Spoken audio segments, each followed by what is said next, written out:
तो स्टूडेंट्स अब हम करने जा रहे हैं नेक्स्ट क्वेश्चन सीबीएसई का, ठीक है ना। सेक्शन सी का ये क्वेश्चन है। तो क्वेश्चन बोल रहा है cube of side 0.1 metre is placed, ठीक है, as shown in the figure in the region where the electric field is. तो सबसे पहले हम इसमें लिख देते हैं इलेक्ट्रिक फील्ड कितना है हमारे पास। तो इलेक्ट्रिक फील्ड जो हमको दे रखा है ई इज इक्वल टू दे रखा है वेक्टर के फॉर्मेट में, दे रखा है 500 एक्स आई कैप, है ना, in a region where x is in metre, E is in newton per coulomb, ठीक है ना। Calculate the flux passing through the cube. तो अगर आप देखेंगे तो इस क्यूब को पहले ना मैं ड्रॉ करके आपको समझाता हूँ कि इसके थ्रू फ्लक्स कितना होगा। देखो अगर मैं इस क्यूब को ड्रॉ करता हूँ तो देखो कितने फेसेस बनेंगे, इसमें 6 फेसेस बनेंगे, ठीक है। तो मैं एक बार थोड़ा सा सारे फेसेस को एक बार ड्रॉ कर लूँ। तो ये बन गया मेरे पास एक, एंड बाकी को भी ड्रॉ कर देता हूँ लाइक दिस, ठीक है। तो ये बन गया मेरे पास सारे फेसेस दिस। तो 6 फेसेस बन गए। अब अगर आप इसमें सारे के सारे फेसेस को देखेंगे तो देखिए आपको क्या-क्या देखने को मिलने वाला है, ठीक है। तो देखिए इसमें आपको क्या देखने को मिलेगा कि आपके पास है 6 फेसेस, ठीक है।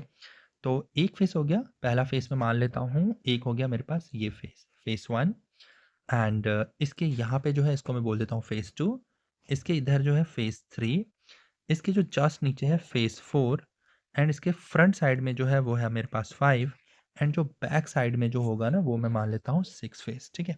अब आपका जो इलेक्ट्रिक फील्ड है ना, इलेक्ट्रिक फील्ड की जो डायरेक्शन है वो केवल एक्स एक्सिस के अलॉन्ग है, मतलब एक्स एक्सिस हो गया मेरे पास ये, ठीक है। अब अगर आप देखोगे तो जो इलेक्ट्रिक फ्लक्स, जो इलेक्ट्रिक फील्ड है वो जा रहा है इस डायरेक्शन में ई वेक्टर करके, ठीक है। तो अगर आप फेस 1 पे देखेंगे तो आप देखिए यहाँ पे फेस कौन सा है मेरे पास, ये है, ठीक है। एक और चीज़ समझना है वो है मेरे पास एरिया वेक्टर। तो एरिया वेक्टर जो होता है इसका कंसेप्ट होता है कि ये मेरे पास आउटवर्ड नॉर्मल जो होता है, नॉर्मल वो लिया जाता है, outward normal is taken positive, ठीक है ना। तो आउटवर्ड नॉर्मल आपका कैसा लिया जाएगा, पॉजिटिव, ठीक है। तो आउटवर्ड नॉर्मल टेकन पॉजिटिव। तो देखिए अगर फेस 1 की बात करूं तो आउटवर्ड नॉर्मल ये डायरेक्शन हो जाएगी, इसका मतलब इसको हम क्या ले लेंगे, पॉजिटिव। तो ये इलेक्ट्रिक फील्ड से कितना एंगल बना रहा है, तो वो बना रहा है कितना, 90 डिग्री, ठीक है। अगर मैं फ्लक्स की बात करूं तो आपको पता है बेसिक फार्मूला जो हो जाता है वो आ जाता है, इसका कितना आता है, ई डॉट ए वेक्टर, इस टाइप से हम इसे लिखेंगे। तो ये मेरे पास क्योंकि डॉट है तो आपको पता है कि अगर मैं यहाँ पे डॉट करूँगा इसको तो ये हो जाएगा ई ए कॉस 90 डिग्री, जो कि कितना हो जाएगा, 0। तो फाई 1 की वैल्यू कितनी हो जाएगी, 0। ऐसे ही अगर मैं बात करूँगा फाई 2 की तो हो जाएगा मेरे पास ई, ठीक है, ई, और यहाँ पे लगेगा ए, एंड देन यहाँ पे लग जाएगा कितना, कॉस 0 डिग्री, क्योंकि मेरे पास इलेक्ट्रिक फील्ड भी इसी डायरेक्शन में है एंड आउटवर्ड नॉर्मल भी इसी डायरेक्शन में है, ठीक है। अब आप देखिए ये जो साइड है ये आप देखिए क्वेश्चन में कहाँ पे प्लेस्ड है, ये प्लेस्ड है आपके पास पॉइंट 2 पे, ठीक है ना। तो हम सबसे पहले इलेक्ट्रिक फील्ड निकालेंगे तो हो जाएगा 500 इंटू जो पोजीशन दे रखी है वो दे रखी है हमारी 0.2 की, एंड हम एरिया की बात करेंगे तो ये मेरे पास एक स्क्वायर सरफेस होगा तो उसको मैं लिख सकता हूँ 0.1 स्क्वायर हो जाएगा, ठीक है।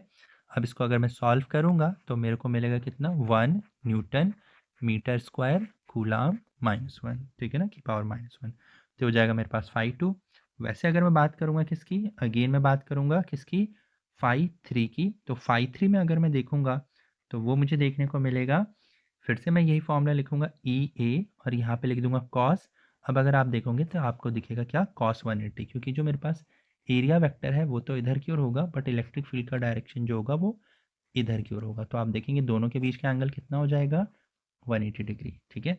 तो मैं यहाँ पे लिख सकता हूँ माइनस ऑफ ई इंटू ए, ई की वैल्यू जो हो जाएगी वो हो जाएगी मेरे पास 500 इंटू 0.1 इंटू 0.1 का होल स्क्वायर। तो इसको अगर मैं सॉल्व करूँगा, ठीक है, तो देखिए कितना मिलेगा हमको, हमको मिलेगा 0.5 न्यूटन मीटर स्क्वायर कूलाम की पावर -1, ठीक है।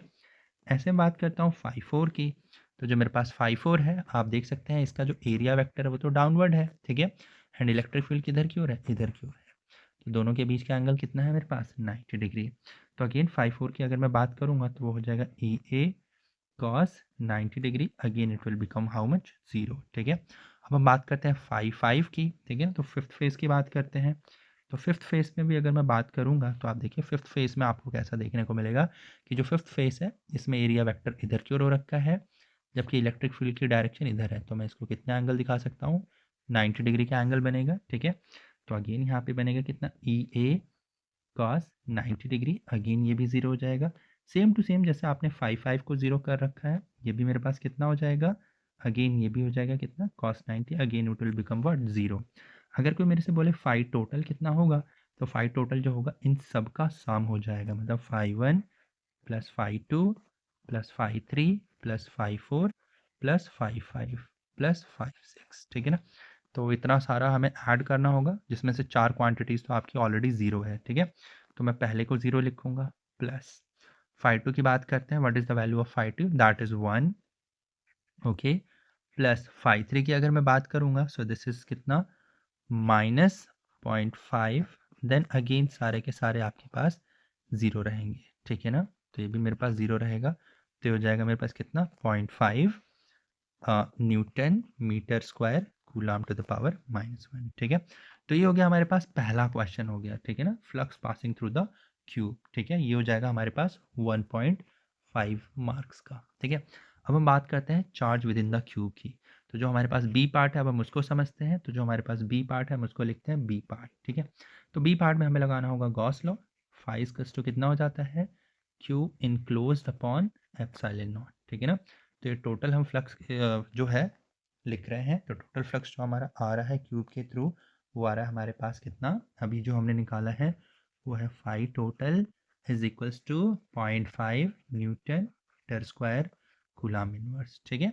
नाउ इसकी बस हम वैल्यू पुट करेंगे, so that is 0.5 is equals to Q enclosed upon epsilon naught, ठीक है। अब अगर आप इसे सॉल्व करेंगे तो that is Q enclosed is equals to 0.5 into epsilon naught, तो ये हो जाएगा हमारे पास आंसर, ठीक है। थैंक यू बच्चों।